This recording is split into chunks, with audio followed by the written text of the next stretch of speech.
Assalamualaikum warahmatullahi wabarakatuh. Selamat malam teman-teman semua. Malam. Selamat malam.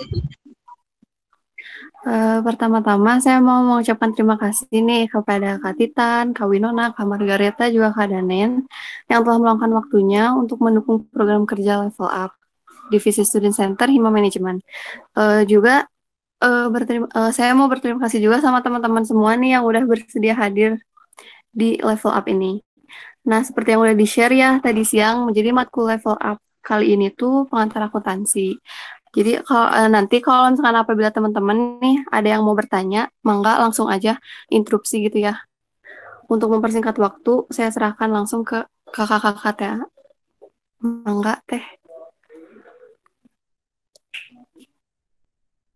Selamat malam teman-teman semuanya. Malam.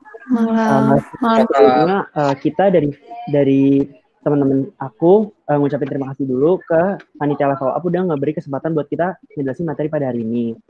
Jadi langsung aja ya untuk kita langsung masuk aja ke soalnya. Ini soalnya yang tahun 2010 ya yang kita kerjain. Coba teman-teman bisa sambil dibuka soalnya karena aku nggak bisa nge-show dua-duanya. Oke.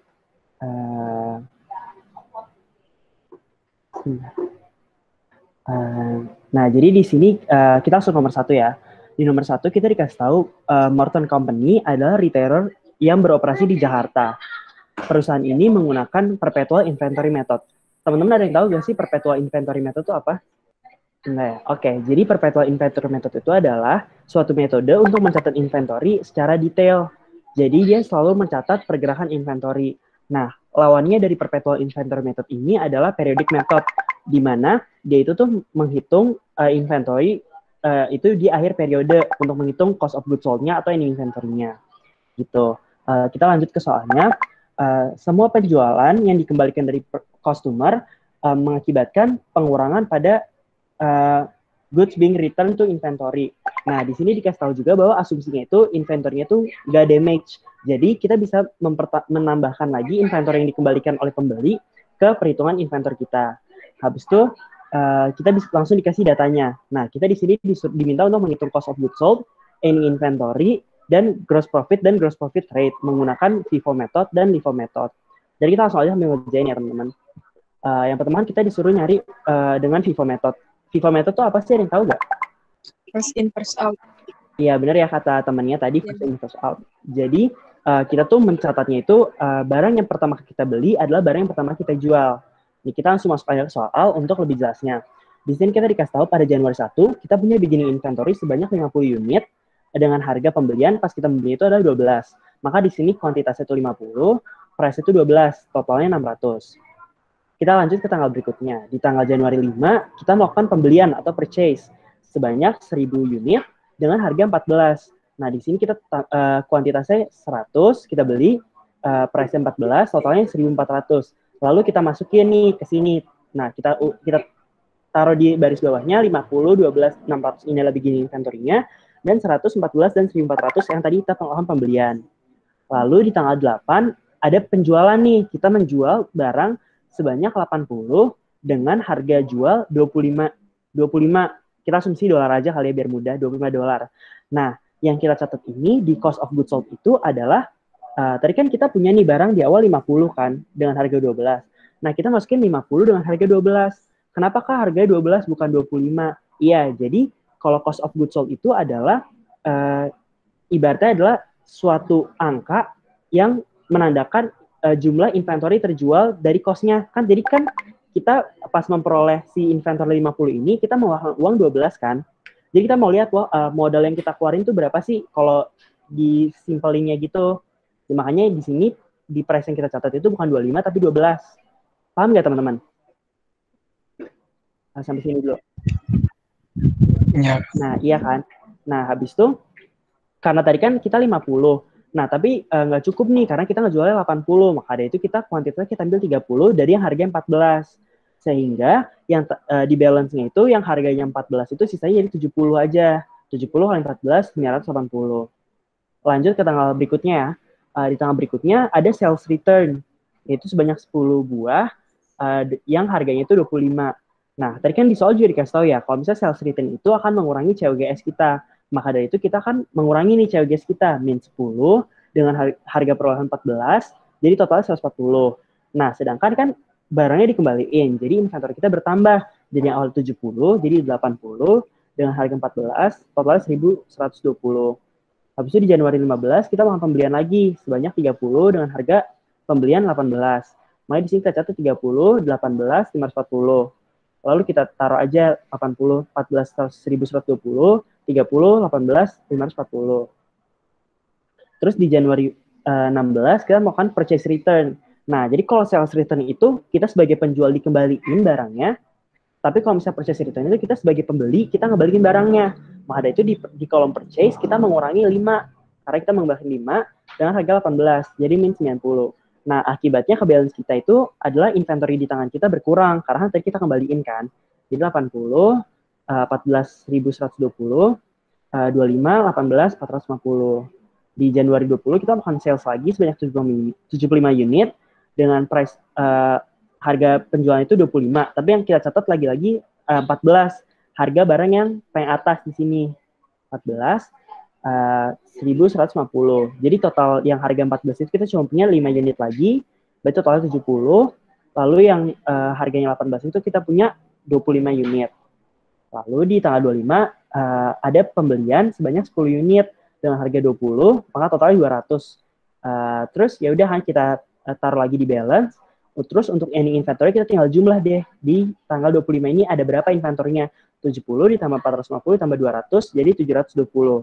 Nah, untuk COGS-nya kita tinggal tambahin total kolom di kolom COGS di kolom totalnya. 600 tambah 420 dikurang 140 ditambah 1050, jadinya 1930. Nah, habis itu untuk sales-nya, nah kalau di sales ini baru tuh, tadi kan kita nggak jual barang 80 unit dengan harga 25, baru kita kali 80 dikali 25. Tapi karena kita dikembaliin barang kita dikurang sama 10 dikali 25. Habis itu juga ditambah dengan penjualan berikutnya, 75 dikali 25. Jadi kita mendapat angka 3.625. Habis itu kita ditanya nih, gross profit dan gross profit rate-nya berapa? Gross profit ada yang tahu gak rumusnya apa? Langsung aja aku jelasin ya, gross profit itu rumusnya itu adalah sales dikurang COGS. Jadi 3.625 dikurang 1.930, jadinya 1.695. Nah, untuk gross profit rate, rumusnya itu adalah gross profit per sales. Jadi 1.695 dibagi 3.625, dan kita mendapat angka 47%. Gitu. Sampai Vivo udah jelas belum teman-teman? Jelas, Kak. Ya, aku lanjut ke Vivo ya. Nah, kalau teman-teman ingat di praktikum itu kita belajarnya itu biasanya average kan, bukan LIFO.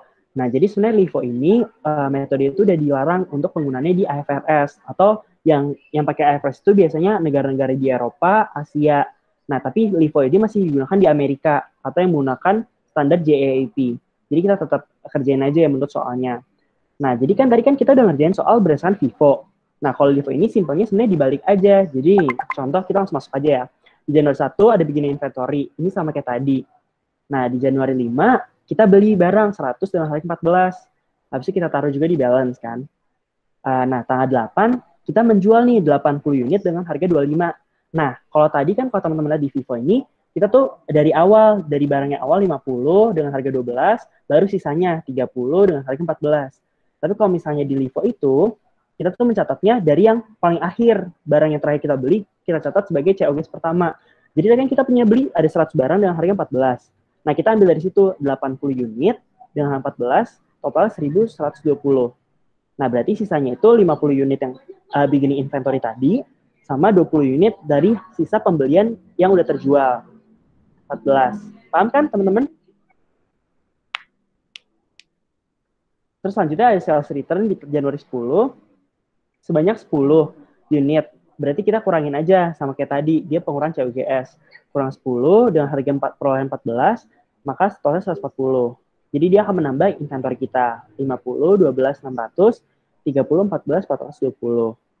Selanjutnya di tanggal 15, kita melakukan pembelian lagi 30 unit dengan harga 18, maka kita juga masukin nih ke balance-nya. 50 beginning inventory awal, Habis itu 30 yang tadi harga perolehan 14 sama 30 baru dengan harga perolehan 18. Lalu di Januari 16 kita melakukan purchase return sebanyak 5. Ya udah berarti kita kurangin aja dari yang total inventory kita. 5 dengan perolehan 18, berarti di balance kita 50, 30, 25 untuk kuantitasnya. Selanjutnya di tanggal 20 kita melakukan penjualan sebanyak 75 unit. Nah, kita tuh ingat ya teman-teman, kita ngambil saldo yang terakhir kalau LIFO, kan namanya last in first out. Jadi di sini 25 dengan harga 18. Nah kan kita kan ngejual 75 unit, berarti masih ada 50 lagi. Berarti kita ambil 30 dari yang harga 14. Lalu masih sisa 20 dari harga 12. Maka dari itu sisa inventor kita adalah 30 unit dengan harga 12. Nah, habis itu di tanggal terakhir, di tanggal 25, kita melakukan pembelian lagi 10 unit dengan harga 20. Jadi kita catat aja 10 dengan harga 20 dan kita masukin ke balance-nya. Nah, di sini habis itu kalau kita totalin COGS-nya itu berarti berjumlah 2090. Dan yang ending inventory-nya itu berjumlah 590. Gitu. Nah, dampaknya itu apa sih kalau FIFO itu ending inventory-nya berarti 560. Sales-nya itu pasti sama. Jadi kalau semua metode yang kita pakai itu sales-nya pasti sama jumlahnya. Karena kan kita ngejual dengan harga yang sama kan. Jadi dengan metode apapun kita mencarinya, pasti hasil sales itu sama. Terus untuk COGS-nya itu 2090. Lalu gross profit-nya sales dikurang COGS, berarti 1535. Dan gross profit rate-nya yang tadi gross profit dibagi sales, berarti 1535 dibagi 3625, jadi 42%. Nah, jadi kalau di FIFO method itu, biasanya itu dia menghasilkan COGS yang lebih rendah.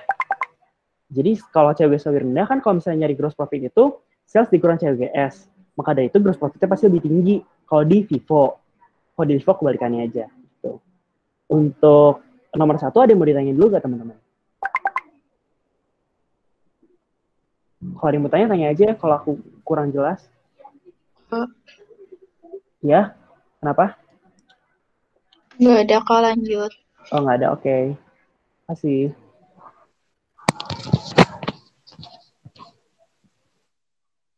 Oke, lanjut ya. Untuk nomor 2, coba kalian lihat soalnya. Nah, di soalnya itu kan dibilang ya, kalau misalnya perusahaan Nolan Hardware Store itu, dia itu ngebuat analisis mengenai COGS-nya untuk 3 tahun terakhir. Nah, di soal itu dikasih tahu tuh beginning inventory, COGP, COGAS, ending inventory, dan COGS pada tahun 2007, 2008, 2009. Nah, itu adalah yang warna biru di layar kalian. Nah, terus kita tuh diminta untuk menentukan COGS sama net income yang benar, karena ternyata dia itu melakukan kesalahan dalam pencatatan. Nah, itu bisa kita lihat di situ, di soalnya kan dikasih tahu kan ada informasi tambahan. Nah, dari informasi tambahan itu kita tahu bahwa ternyata pencatatan yang sebelumnya itu salah. Berarti kita harus benerin kan. Nah, pertama kita mau ngebenerin nih yang tahun 2007. Nah, tahun 2007 itu kita lihat informasi nomor 1. Nomor 1 dikasih tahu kalau misalnya perusahaan itu ngebeli 25.000 inventory tapi tidak dicatat di 2007. Nah, berarti dari pembelian ini kan berarti ada yang nggak masuk kan ke dalam COGP berarti kan. Nah, berarti kita harus tambahin. Nah, gimana sih cara ngerjainnya? Pertama itu kita masukin beginning inventory-nya. Untuk 2007 beginning inventory-nya tuh di soal 40.000 kan. Nggak apa-apa, berarti nggak masalah. Terus habis itu COGP-nya 50.000. Tapi ada purchase yang belum dimasukin. Berarti kita bikin adjustment to COGP sebesar 25.000. Nah, berarti COGAS perusahaan itu di 2007 adalah 40.000 ditambah 50.000 ditambah 25.000 sama dengan 115.000. Sampai sini paham nggak teman-teman? Paham. Oke, aku lanjut ya. Nah, Paham, Teh.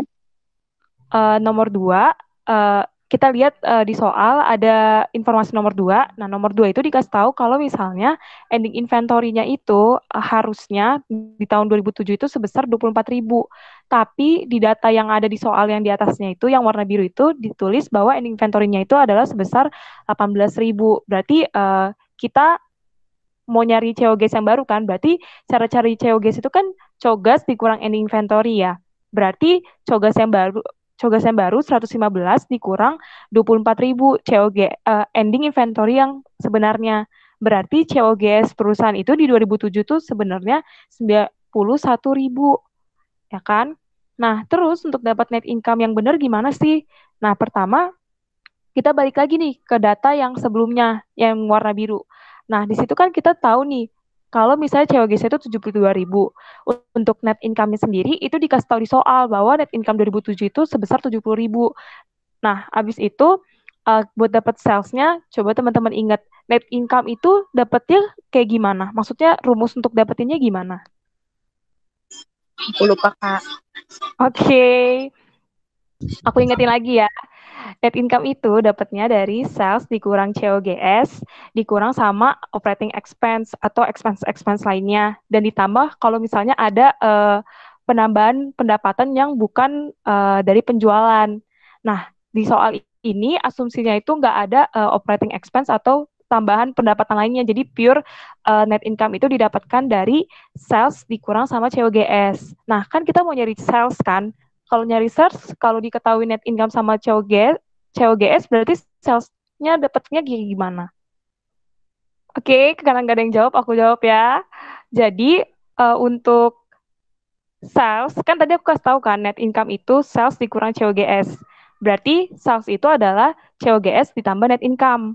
Berarti sales yang tahun 2007 itu adalah sebesar 72.000 ditambah 70. Berarti salesnya itu 142. Nah, kan kita mau tahu kan net income yang sebenarnya berapa sih yang di 2007. Nah, balik lagi yang ke bagian yang pink.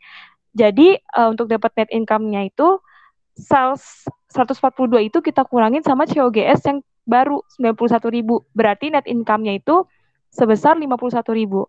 Sampai sini paham nggak, teman-teman? Paham, Kak. Oke, aku lanjut ya. Nah, lanjut di 2008 nih. 2008 berarti beginning inventory 2008 itu adalah ending inventory 2007. Berarti kita masukin aja nih si beginning inventory-nya itu dari si ending inventory 2007. Oke. Nah, terus coba lihat lagi soalnya.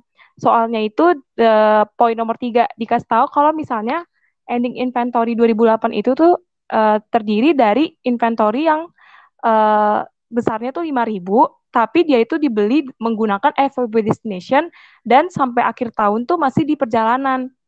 Teman-teman masih ingat nggak FOB destination itu apa? Yang ditanggung sama penjual bukan sih, Kak? Kalau misalnya apa? Kalau Coba. Klik.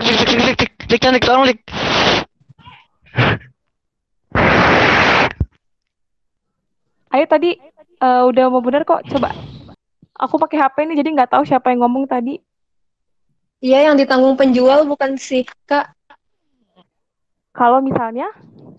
Kalau misalnya barang keluar gudang. Nah, iya itu kan, Pak. Iya benar. Jadi dia tuh masih ditanggung penjual kalau misalnya baru keluar gudang. Dia itu bakal menjadi apa ya? Bakal bisa diakui sebagai barang si pembeli itu ketika sudah nyampe di tempat pembelinya ya teman-teman. Nah kan posisinya di sini itu untuk nomor 3 kita ini kan sebagai pembeli ya si perusahaan apa sih perusahaan apapun itulah ya. Nah dia itu sebagai pembeli kan di situ berarti dia itu belum bisa diakui sebagai miliknya si perusahaan ini kan karena masih di perjalanan, belum bisa diakui. Kayak kalian bilang, berarti harus kita kurangi nih yang 5.000 itu dari ending inventory yang ada di data yang warna biru. Nih, di data yang biru itu kan dikasih tahu ending inventory-nya itu tahun 2008 tuh 25.000 kan. Nah, itu 5.000-nya itu ada yang tadi yang yang inventory yang belum bisa diakui sebagai milik si perusahaan ini. Berarti ending inventory yang baru itu adalah 20.000.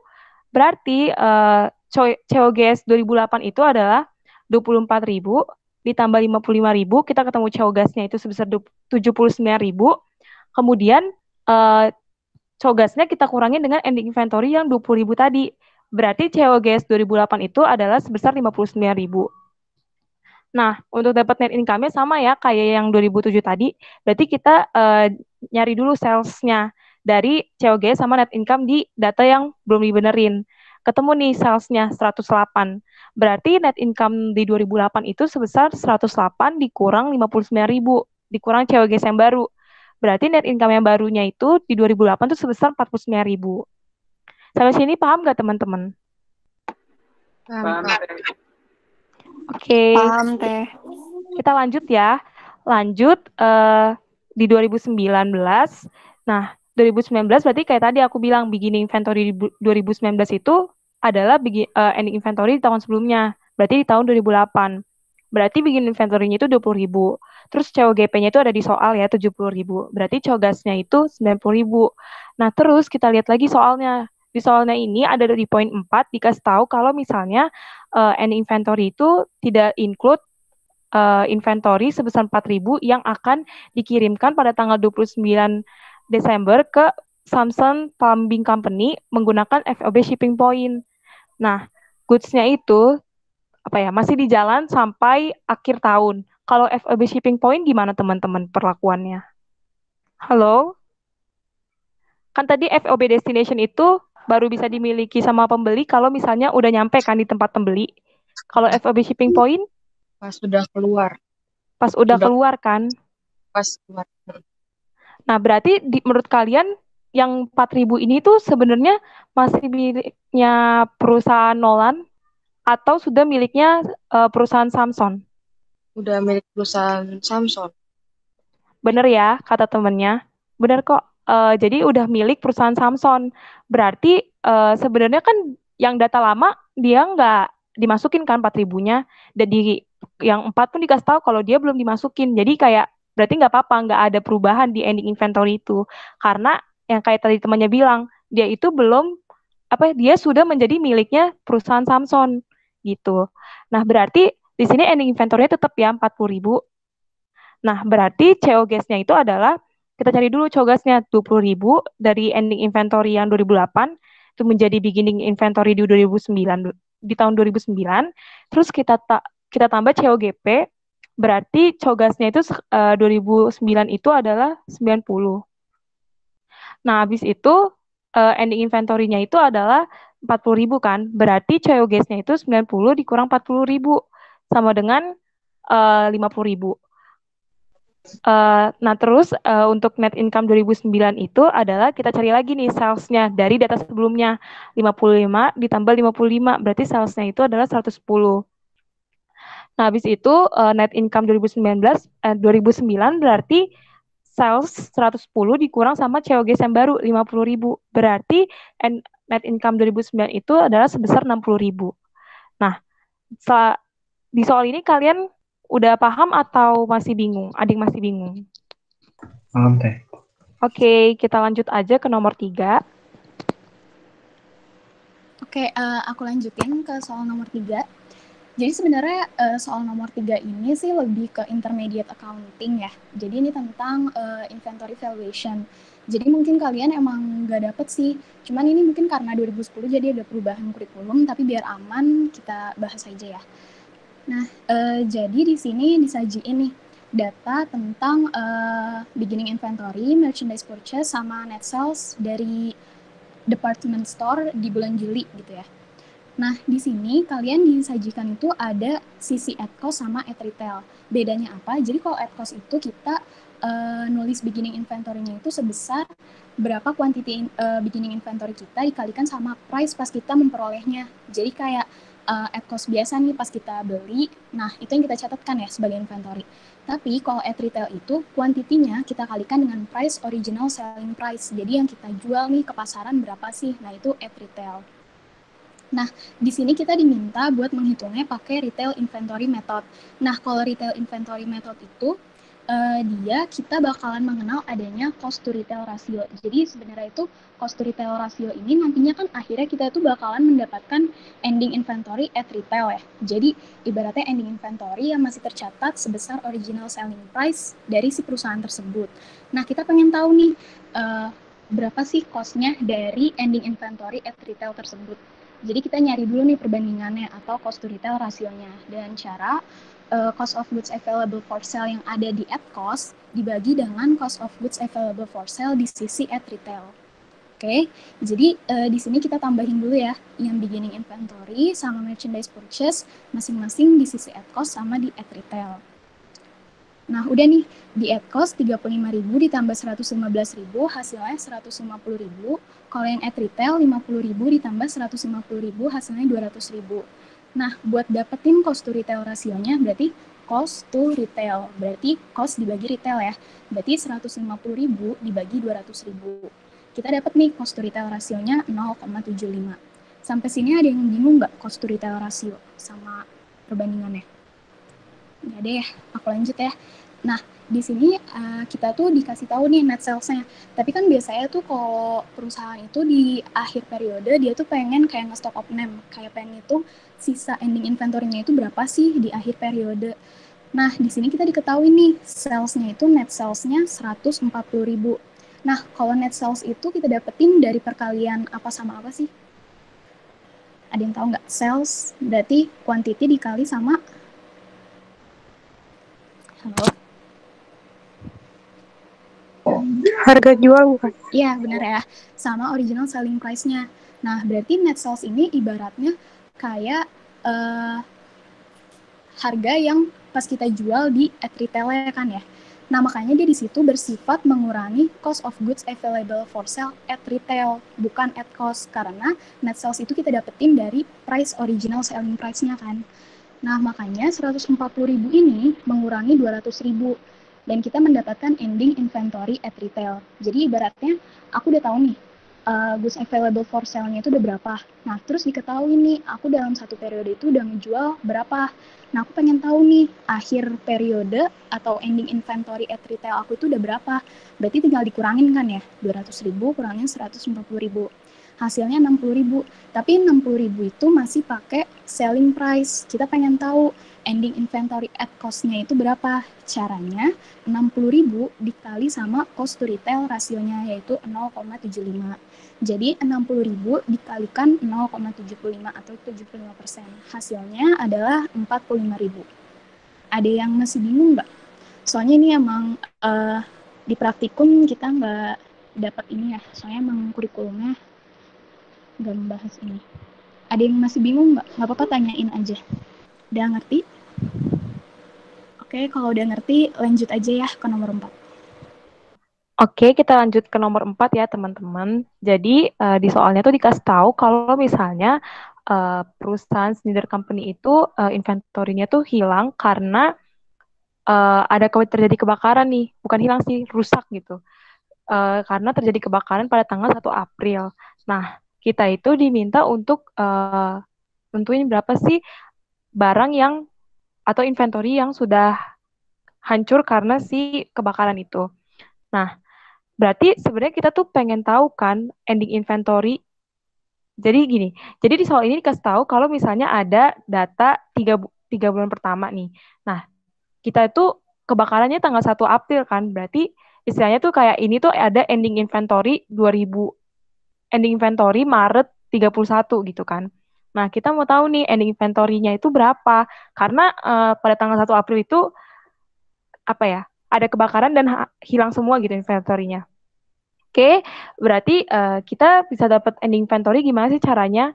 Coba teman-teman ingat lagi kalau misalnya untuk rumus COGS nih. COGS ini kan tadi ya kayak Danen bilang COGS itu, enggak ding, COGS itu kan COGAS ditambah sama, dikurang net ending inventory kan, COGAS kurang ending inventory. Nah itu COGS, berarti ending inventory itu adalah COGAS dikurang COGS. Nah, berarti kita harus tahu dulu dong COGAS-nya berapa, COGS-nya berapa untuk tahu ending inventory-nya. Nah, untuk dapat COGAS-nya itu, berarti kita masukin aja nih. Jadi perusahaan itu dikasih tahu nih, di soal bikin inventory-nya itu 60.000. Berarti 60.000, terus habis itu tambah net purchase. Net purchase itu didapetin dari purchase dikurang purchase return and allowance. Nah, itu berarti net purchase-nya 86.000 sama ditambahin freight in. Oh iya, dari net purchase tambah freight in itu adalah COGP, cost of goods for purchase. Nah, habis itu ketemu COGAS-nya itu adalah beginning inventory tambah COGP. Berarti cogasnya itu 149.500. Nah, kita udah ketemu nih cogasnya berapa. Nah, kita mau tahu nih cogas berapa sih? Nah, untuk cogasnya itu bisa kita dapat dari net sales, dari gross profit dikurang net sales. Kalau misalnya ada nih di soal. Tapi kan di soal nggak dikasih tahu kan gross profitnya berapa. Tapi di soal dikasih tahu kalau gross profit rate-nya itu 40% dari net sales-nya. Berarti kita bisa nyari nih COGS-nya. Tapi pertama kita cari dulu net sales-nya berapa. Nah, net sales itu didapetin dari sales dikurang sama sales return and allowance. Berarti net sales-nya itu adalah sebesar 185.000 dikurang 5.000. Berarti 180.000 kan. Berarti untuk COGS-nya, jadi kan dibilang gross profit-nya itu 40% kan. Nih, kita logikain aja nih. Kalau misalnya gross profit-nya 40%, tapi kita mau nyari COGS-nya itu dari gross profit dikurang sama sales, berarti COGS-nya itu sebenarnya 60%-nya kan dari si sales itu. Ya nggak, teman-teman? Halo? Paham atau bingung? Paham, Kak. Paham ya? Berarti COGS-nya itu adalah 60% dari net sales. Nah, net sales kita kan 180 nih. Ya udah kaliin aja 60%, berarti COGS-nya itu sebesar 108.000. Nah, tadi di awal aku bilang kan ending inventory itu adalah COGS dikurang sama COGS. Berarti ending inventory-nya itu 149.500 dikurang 108.000 sama dengan 41.500. Nah, berarti inventory yang rusak karena kebakaran tadi itu adalah sebesar ending inventory-nya, yaitu sebesar 41.500. Sampai sini ada yang ingin tanyakan nggak, teman-teman? Oke, kalau nggak ada, lanjut aja ya ke soal berikutnya. Oke, aku lanjutin ya, teman-teman. Suara aku jelas ya? Oke, coba teman-teman dibuka ya soalnya sekarang ya nomor 5. Nah, di sini, di soal ini, kita diminta untuk membuat purchase journal, cash payment journal, dan juga general journal untuk mencatat transaksi-transaksi yang diberitahukan di soal nih. Jadi tadi ada 3 ya jurnalnya, purchase journal, cash payment journal, dan general journal. Nah, kalau teman-teman ingat lagi nih, purchase journal dan juga cash payment journal itu adalah 2 dari 4 special journal yang kita pelajari pas lab 7 yang tentang accounting information system. Nah, di sini kita cuma disuruh bikin 2 aja nih, 2-nya plus general journal juga ya. Mungkin review sedikit ya sebelum masuk ke soal supaya teman-teman ingat kalau purchase journal itu jurnal khusus untuk mencatat purchase, dari namanya aja jelas ya, purchase journal. Nah, purchase apa sih yang dicatat? Purchase yang secara kredit aja, ingat ya, yang secara kredit aja, berarti yang nggak dibayar secara kas. Nah, purchase journal ini ada 2 macam nih teman-teman, ada yang single column dan ada yang multiple column. Nah, tapi karena di soal nomor 5 ini, kita nggak dijelasin sih disuruh pakai yang single atau multiple, makanya kita asumsiin aja pakai yang single column ya. Nah ya, jadi yang single column ini, kenapa disebutnya single? Karena kolom khususnya itu cuma 1, yang paling kanan, inventory debit, account payable, credit. Karena fungsi dia cuma untuk mencatat purchase dari inventory aja yang secara kredit gitu. Jadi inventory aja ya, atau persediaan barang dagang aja gitu. Jadi kalau mau beli-beli hal-hal lain yang secara kredit kayak supplies atau equipment itu nggak dicatat ya di yang single column gitu. Nah, terus yang kedua itu jenis jurnal yang disuruh kita bikin itu yang cash payment journal atau jurnal pembayaran kas. Kalau dari namanya aja udah jelas ya, berarti mencatat pembayaran yang secara kas. Pokoknya pembayaran apapun itu, asal ada kasnya, itu masuk ke cash payment journal. Gitu. Nah, terakhir itu disuruh bikin general journal atau jurnal umum biasa. Kayak teman-teman udah pelajari sejak lab kita yang pertama, yang kedua. Jadi, kalau misalnya nih, transaksinya nggak bisa masuk ke purchase journal maupun cash payment journal, berarti dia akan masuk ke jurnal umum atau general journal itu, gitu ya. Ini kita lihat formatnya sedikit dulu. Kalau yang purchase journal, tadi kan, kolom khususnya itu inventory di debit, account payable di kredit. Karena mau catat pembelian secara kredit, pembelian inventory secara kredit gitu ya. Nah terus kalau ada kolom date juga buat catat tanggal transaksi, ada kolom account credited, gunanya tuh buat tahu nih secara spesifik kita tuh membeli inventory, ngutangin inventory itu dari siapa, dari perusahaan apa. Supaya itu salah satu guna dari special journal juga, supaya kita bisa lihat lebih detail lagi nih, milik siapa aja sih utang-utang kita itu gitu.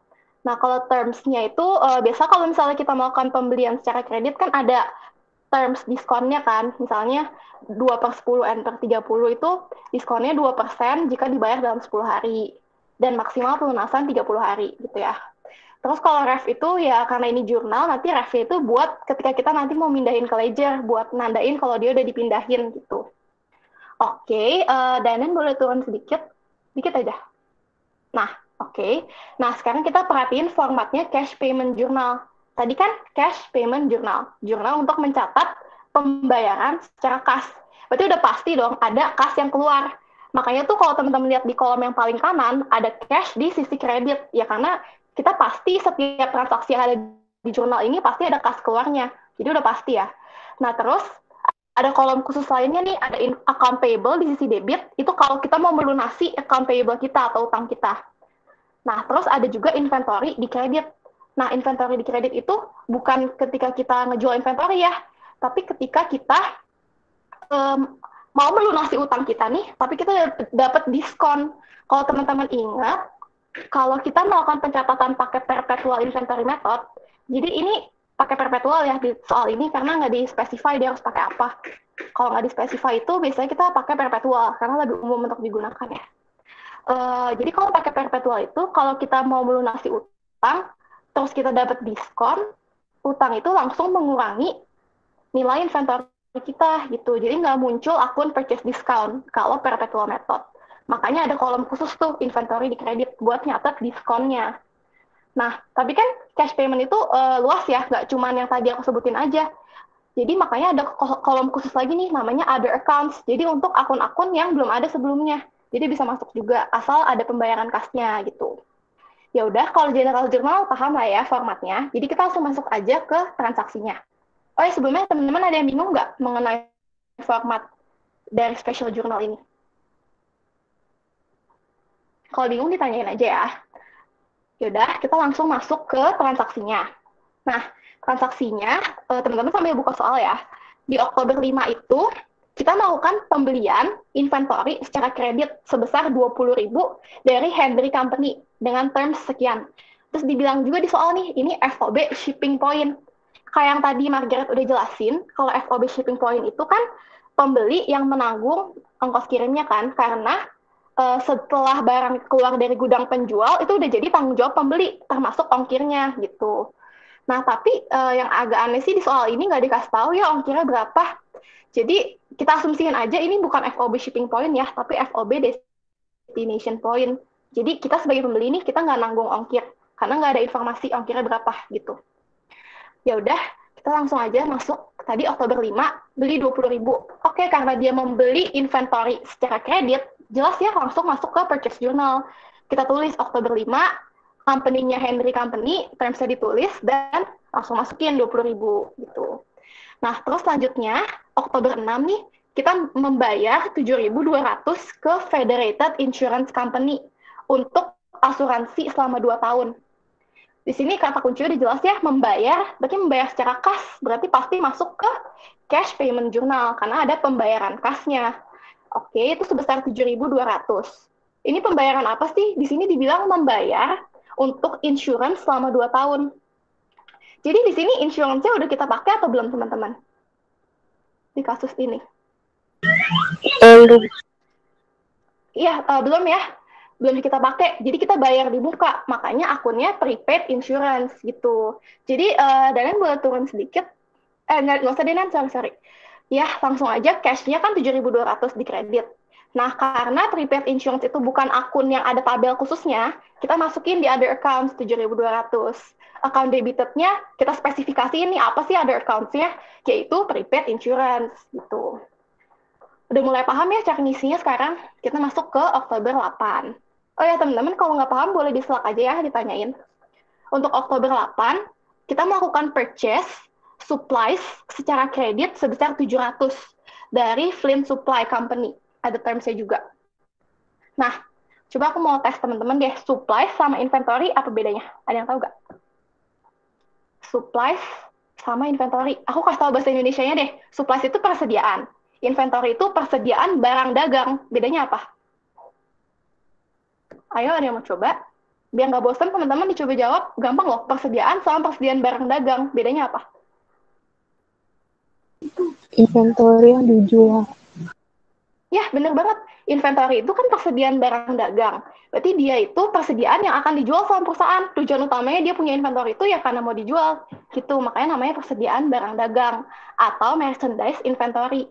Sedangkan supplies itu persediaan biasa nih. Kayak misalnya persediaan kantor. Di kantor pakai kertas, pakai alat tulis. Itu kan persediaan perusahaan kan. Tapi buat digunakan, bukan buat dijual. Itu bedanya. Nah, karena tadi ini transaksinya pembelian supplies, dia bisa masuk purchase journal nggak? Bisa nggak? Supplies loh ini, supplies. Tadi kan purchase journal cuma mencatat pembelian inventory. Nah, karena ini belinya supplies, ya udah jelas dia nggak bisa masuk dong ke purchase journal. Nah, di sini teman-teman lihat lagi nih, pembelian supplies-nya on account, secara kredit. Kalau secara kredit, ada pembayaran kasnya nggak? Enggak. Nggak ada ya, benar. Karena nggak ada, nggak bisa kan masuk ke cash payment journal. Makanya tadi udah nggak bisa masuk purchase journal, nggak bisa masuk cash payment journal, berarti mau nggak mau kita masukin ke general journal. Dan Nen boleh turun dikit? Oke, thank you Nen. Jadi Oktober 8, karena kita ngebeli supplies secara kredit, masuk di general journal, oke kita jurnal kayak biasa. Kita mendapatkan supplies di sisi debit, dan kita menambah utang kita ke Flint Supply dalam bentuk account payable di sisi kredit. Jumlahnya 700. Oke, kita next ya. Di Oktober 11, sama nih transaksinya beli merchandise on account dari Adler. Oke, langsung masukin sama tuh di purchase journal. Aku next lagi ya. Di Oktober 13, kita diberi ya pengurangan 3.000 dari Adler. Yang tadi tanggal 11 kan tadi kita beli merchandise ke Adler. Ngutang tuh merchandise-nya. Sekarang kita diberi pengurangan utang tadi. Kenapa kita dikasih pengurangan? Karena ada inventory yang damage, yang rusak gitu. Karena rusak ya kita dikasih kompensasi gitu untuk mengurangi utang kita yang sebelumnya. Nah, tadi kan pengurangan utang, tapi kita nggak ngebayar apa-apa kan sebagai perusahaan. Berarti udah pasti nggak masuk tuh ke cash payment journal. Kita kan nggak ngeluarin uang apa-apa. Nah, terus masuk ke purchase journal nggak? Nggak juga kan, karena kita nggak ngebeli apa-apa. Kita cuma dapat pengurangan utang. Berarti karena nggak masuk ke kedua special journal itu, masuknya lagi-lagi ke general journal. Coba Nen, tolong turun. Nah, di situ ya, Oktober 13, kita jurnal deh pengurangan utang. Utang bertambahnya di sisi kredit, kalau berkurang berarti di debit ya. Taruh deh account payable di debit 3.000. Nah, terus karena ini kita dapat reduction dari utang kita, dapat purchase return and allowance ya sebenarnya. Tapi lagi-lagi karena ini metodenya perpetual, sama kayak diskon langsung mengurangi inventory kita. Makanya inventory kita dikredit. Gitu. Oke, sekarang kita lanjut ke transaksi tanggal 15. Sekarang kita membayar nih Henry. Karena botol mic gak? Dan nah, oke. Kita membayar Henry Company untuk merchandise yang udah kita beli sebelumnya di tanggal 5. Kita ngebayar. Jelas kan ngebayar berarti pasti cash payment journal. Nah, ngebayar nih. Kita ngelunasin utang, terus di sini udah jelas dia bilang juga less discount. Berarti kita dapat diskon ya. Karena kalau teman-teman lihat periode diskonnya pun, ini kan sekarang tanggal 15. Belinya tanggal 5. Masih, kalau kita hitung dari tanggal 6 sampai tanggal 15 itu masih masuk 10 hari kan? Pas 10 hari. Jadi masih dapat diskon. Berarti oke, langsung aja kita catat. Kita ngelunasin utang kita, oke account payable-nya dihapusin di debit. Sebanyak utang kita awalnya ya, 20.000. Terus, karena kita dapat diskon, berarti nanti kas yang kita bayarin nggak sebesar 20.000, tapi lebih sedikit karena kita dapat diskon gitu. Diskonnya sebanyak sesuai terms-nya ya, 2%. 2% dari keseluruhan utang yang 20.000 tadi. Udah deh, berarti diskonnya 400, kita catat di inventory itu yang kredit. Terus sisanya kas yang kita bayarin berarti cukup 19.600-nya aja. Tuh. Oke, sejauh ini jelas nggak teman-teman? Jelas. Ada yang bingung? Oke, lanjut ya. ke Oktober 16. Sekarang kita membeli merchandise secara 8.000 secara kas dari Clifford Company. Udah jelas banget ya, membeli merchandise 8.000 secara kas. Karena beli secara kas, pasti ada kas yang kita keluarin. Pasti masuk ke cash payment journal. Jadi langsung aja tuh kita jurnal, kasnya keluar 8.000. Terus kita ngedapetin inventory kan. Nah, tapi jangan sampai kalian tulisnya di inventory yang kredit ya. Ini kan kita dapat inventory, harusnya inventory di debit dong. Berarti masuknya ke other accounts, karena nggak ada tuh pilihan inventory di debit, masukin ke other accounts. Terus ditulis spesifikasinya, itu akunnya inventory gitu. Sekarang kita next ke Oktober 21. Sekarang kita ngelunasin nih utang kita ke Adler tadi, dari merchandise yang kita beli di Oktober 11. Jangan lupa, kita sempat dikasih pengurangan utang. Jadi sisa utang kita, awalnya tuh kan kita utang 14.000 tuh, kalau teman-teman lihat di purchase journal. Kita udah dikasih allowance tadi, ngurangin utang kita 3.000. Sisa utang kita 11.000. Itu yang kita lunasin sekarang. Makanya account payable di debit 11.000. Terus di sini juga dibilang kita dapat diskon 2% sama. Oke, berarti diskonnya 220, sisa kas yang perlu kita bayarin 10.780. Next ya, ke Oktober 25. Di sini kita ngelakuin pembelian merchandise lagi on account dari Eaton Company. Ada terms-nya sekian, oke. Sama ya kayak transaksi tanggal 5 dan 11, kita masukin ke purchase journal karena membeli inventory secara kredit. Oke, tinggal kita masukin sesuai informasi. Dan ini masuk ke transaksi terakhir, tanggal 31. Di sini kita membeli office equipment 30.000 secara kas dari Pale Office Supply Company. Oke, udah jelas lagi ya, membeli secara kas. Pasti cash payment journal. Kasnya berkurang 30.000. Terus kita ngedapetin apa sih dari transaksi ini? Kita dapetin office equipment. Lagi-lagi office equipment itu nggak ada kan kolom khususnya. Jadi masukin di other accounts. Terus ditulis itu tuh jenis akunnya office equipment gitu. Nah, udah deh selesai semua transaksinya. Jangan lupa, karena ini special journal, teman-teman harus totalin ya semua kolom-kolomnya. Gunanya buat apa? Supaya nanti abis nge-journal, kan teman-teman nge-posting kan ke buku besar atau ke ledger. Special journal itu membuat sehingga transaksi-transaksi kita cuma cukup diposting satu kali aja, totalnya aja gitu. Jadi nanti total ini semua teman-teman posting ke ledger. Jadi lebih simpel kan, nggak perlu setiap transaksi diposting, cukup totalnya aja. Kecuali kolom yang other accounts. Karena ya nggak bisa diposting sekaligus dong. Oh, akunnya beda-beda. Ada prepaid insurance, ada inventory. Karena dia berasal dari akun yang beda-beda, otomatis postingnya tetap harus satu-satu. Beda kayak yang punya kolom khusus sendiri, kayak account payable. Kan ya udah dia nanti ledgernya juga cuma satu kan. Jadi tinggal cukup totalnya aja yang diposting ke ledger. Biasanya proses posting ini dilakukan setiap akhir bulan ya. Jadi sih paling itu untuk nomor 5. Apakah teman-teman ada yang masih kurang jelas? Ada yang mau ditanyain? Jelas. Oke, udah jelas. Tanya aku balikin ke Danan ya. Kenapa? Mau bertanya kenapa di purchase journal hanya bisa mencatat merchandise? Nah, karena ini jenis purchase journal yang kita gunakan itu single column.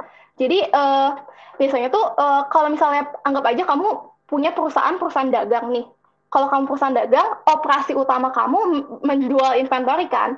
Berarti otomatis kuantitas transaksi paling besar itu dari penjualan inventory.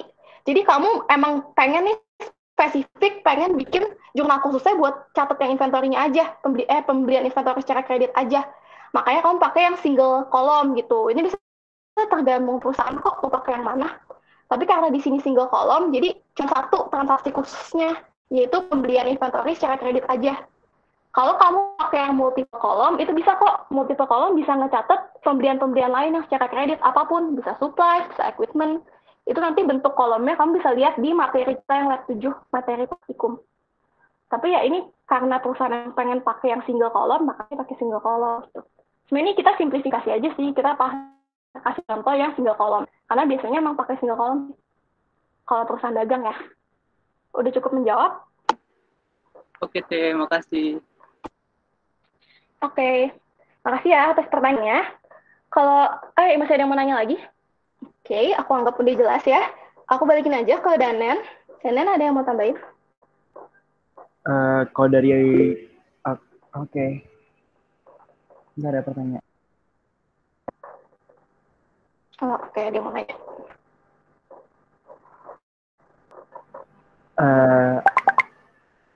Aku mau coba jawab ya. Jadi kalau misalnya di sini kan kita Muhammad Najib menanyakan kalau stock splitnya itu lebih dari 2-for-1 tuh contohnya 4-for-1 tuh berapa? Berarti gimana? Contohnya itu misalnya outstanding stock dari perusahaan ini itu 100.000. Berarti kalau misalnya dengan nilai par misalnya 20. Berarti kalau misalnya kita melakukan stock split sebanyak 4-for-1 itu berarti dari yang tadi 100.000 itu kita jadi punya outstanding share sebanyak 400.000. Nah, habis itu tadi kan par value kita 20. Berarti 20 ini kita bagi dengan 4. Berarti par value kita akan menjadi 5 gitu. Nah, terus kalau setahu aku untuk dividend preference itu tuh dia tuh nggak kena stock split Muhammad Najib. Jadi dia tetap bakal jumlah segitu. Mungkin ada mau nambahin? Oke. Kalau dari teman-teman lain ada mau nanya lagi nggak? Aku cobain jawab ya pertanyaannya. Sorry, aku baca dulu. Kevin Wijaya. Cara bikin income statement dalam managerial accounting. Jadi sebenarnya income statement itu komponen dari financial statement kan. Dan itu tuh sebenarnya bagian dari rumpun financial accounting. Jadi yang bikin tuh untuk kebutuhan financial accounting. Nah, kalau untuk managerial accounting sendiri, mungkin maksud kamu yang kayak itu ya, multiple step income statement bukan? Yang ada cost of goods sold, segala, itu bukan Kevin maksudnya? Yang kayak ada hitung beginning inventory, gitu-gitu. Ya. Nah, itu tuh sebenarnya, itu ya benar ya, itu kita pelajari di lab managerial accounting. Karena ya emang perhitungan itu tuh untuk bisa juga dibuat untuk kebutuhan managerial accounting. Jadi, kayak waktu itu teman-teman bikin cost of goods manufactured for a table. Nah, itu tuh untuk kebutuhan managerial accounting. Nah, kalau kayak gitu itu emang formatnya beda sama income statement. Jadi kalau managerial accounting itu kan untuk kebutuhan internal manajemen perusahaan kan, formatnya itu nggak spesifik, beda kayak financial accounting yang nanti statementnya laporan keuangan itu akan dipublish untuk kebutuhan eksternal, untuk kebutuhan publik gitu. Jadi makanya financial statement itu emang formatnya baku. Ada standarnya, ada standar akuntansi keuangan yang mengatur formatnya. Nah, kalau managerial accounting sendiri itu formatnya sebenarnya terserah manajemen gitu. Yang penting dia mau ngukur apanya nih. Nanti kita tulis. Nah, kalau untuk di lab yang kemarin kalian pelajarin itu emang kita minta kalian bikin income statement yang memasukkan COGS ya. Itu tuh namanya bukan income statement untuk managerial accounting, tapi itu income statement financial accounting gitu. Tapi yang multiple step. Yang multiple step, kenapa? Karena kita mau nunjukin sales dikurang cost of goods sold-nya sama dengan gross profit gitu. Nah, sebenarnya nih, kalau misalnya prakteknya itu, COGS itu nggak dihitung di dalam income statement-nya gitu. Kalau kemarin teman-teman bikin kayak gitu tuh, kita masih perbolehin karena ya untuk kebutuhan pembelajaran ya. Kalau untuk prakteknya, cost of goods sold itu dihitung sendiri sama manajemen. Nanti yang ditampilkan di income statement tuh udah sebesar cost of goods sold-nya aja gitu. Jadi formatnya udah baku sih kalau income statement. Tuh. Itu menjawab gak, Kevin? Masih bingung? Kalau masih bingung boleh tanya lagi ya. Aku mau nambahin dikit sih. Jadi kalau misalnya di kemarin kan lab managerial accounting itu perbedaan yang tampak itu ada di balance sheet-nya. Jadi dalam pelaporan inventory itu bakal ada komponen raw material, work in process, dan finished goods. Tapi itu pun kalau dalam laporan keuangan sesungguhnya kita biasanya langsung laporin dengan nilai inventory akhir gitu. Aku mau ya nambahin sedikit aja. Jadi ya kalau yang kemarin di managerial accounting itu kan kita lebih fokusnya ke COGM gitu-gitu ya. Jadi kita kayak nyari dalam manufactured gitu. Sedangkan di dalam manufactured itu berarti kita kan kayak memproses nih ya dari direct material terus ke WIP kemudian ke finished good gitu. Makanya di situ di bagian inventory-nya juga jadi lebih detail gitu. Tapi untuk income statement yang memang buat financial accounting itu ya emang yang revenue dikurangin sama expense langsung COGS-nya berapa kayak gitu. Sedangkan kalau managerial accounting biasanya emang untuk keperluan internal aja gitu. Itu sih. Udah terjawab belum ya, Kevin? Oke. Ada lagi mau nanya? Sama mau nanya dong, ini sebenarnya sampai jam berapa ya maksimal untuk panitia level up-nya? Sampai jam 8.15 sekarang. Jadi mungkin ada 1 atau 2 pertanyaan lagi kali ya. Ada yang mau nanya nggak teman-teman? Mumpung ada kesempatan teman-teman, kalau masih bingung ditanya ya. Kang Teh mau nanya dong. Iya, kenapa? Ya, silakan. Biasanya tuh kalau UAS pengantar akuntansi materinya ini aja atau ada yang lain ya?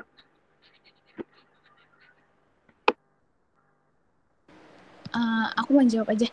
Jadi kalau misalnya buat UAS yang non akuntansi, materinya itu sesuai sama yang kurikulum kita kemarin. Jadi yang pas kita praktikum itu kayak gitu. Nah, cuman kalau di sini tuh sebagian besar soalnya kalau kita lihat itu dia lebih ke merchandising ya. Jadi kalau kayak yang awal itu FIFO-LIFO, terus habis itu yang kedua juga perhitungan cost of goods sold, net income. Jadi sebenarnya dari soal ini sih belum mencakup keseluruhan. Jadi paling buat teman-teman bisa dimatengin lagi, banyak latihan soal, sama mungkin dari yang praktikum juga bisa diulang-ulang lagi, sama paling dari buku sih. Mungkin ada yang nambahin. Iya, jadi mungkin kalau kita sih asumsinya karena mungkin ini soal dari tahun 2010 kali ya, makanya dia fokus ke inventory. Tapi mungkin kalau teman-teman bisa latihan dari soal-soal latihan kita sama nonton video yang kita tampilin aja sih. Sama bener tadi kata Titan, kalau buat lebih lengkapnya lagi, baca aja buku Kiesong. Oke, Kang, terima kasih. Iya. Ada lagi mau nanya? Pertanyaan terakhir mungkin? Teh, Kang mau nanya. Iya, silakan. Iya, Dea. Kalau misalkan yang balance sheet yang parsial yang treasury stock itu kan ada paid in capitalnya di dalamnya. Nah, itu tuh nentuin jumlah-jumlah par value atau shares authorized atau shares issue itu kayak gimana? Makasih. Aku mau coba jawab ya. Jadi yang pertama dulu share authorized ya. Share authorized itu, jadi share authorized itu menunjukkan jumlah yang disetujui oleh pembuat regulator untuk perusahaan itu, total perusahaan itu meng-issue saham. Contoh nih, misalnya perusahaan Unilever disetujui oleh OJK maksimal dia meng-issue 100.000 saham, 100.000 lembar saham. Jadi Unilever nggak boleh meng-issue lebih dari 100.000 lembar saham. Itu maksudnya authorized stock. Jadi kalau authorized stock itu biasanya udah langsung diketahui di soal. Gitu. Nah, terus selanjutnya share issued.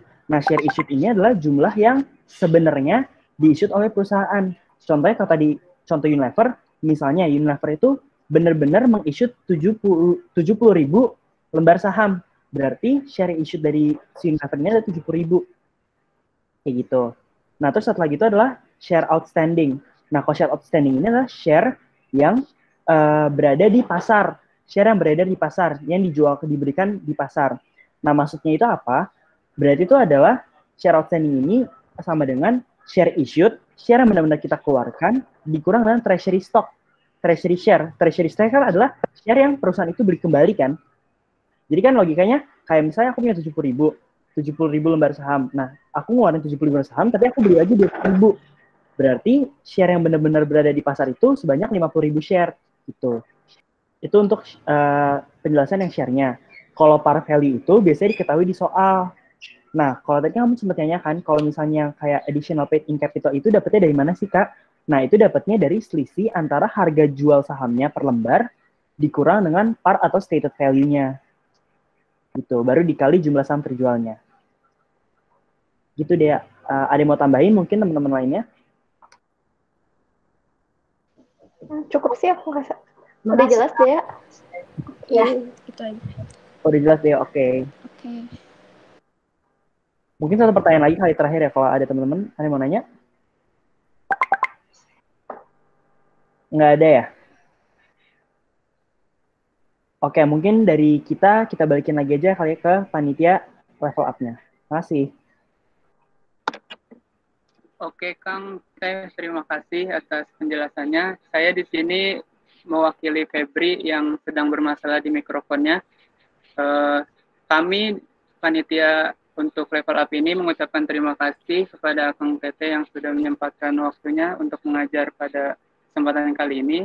Dan terima kasih kepada teman-teman yang sudah hadir untuk level up pada kesempatan kali ini juga. Oke. Akhir kata saya tutup ya Kang Teh, teman-teman. Assalamualaikum warahmatullahi wabarakatuh. Waalaikumsalam. Oke, terima kasih ya teman-teman. Makasih ya. Semoga waktu bagus. Terima kasih Kang. Terima kasih. Semangat teman-teman. Makasih Kang, makasih. Ya, sama-sama. Boleh ya. Aku live ya. Iya, sama-sama. Aku live ya. Aku juga live ya. Makasih Kang.